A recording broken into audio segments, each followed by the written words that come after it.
আসসালামু আলাইকুম। Hello everyone, আপনারা সবাই কেমন আছেন? আমি প্রথমেই কলমি শাক কেটে নেব রান্না করার জন্য।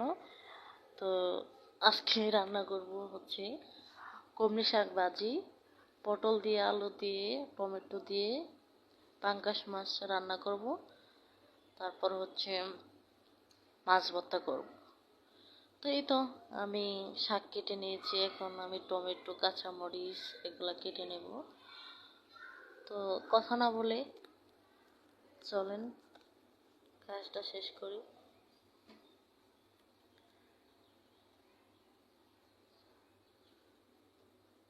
এই তো আমার কাটা হয়ে গিয়েছে, এখন আমি এদিক দিয়ে তরকারি বসাই দিয়েছি।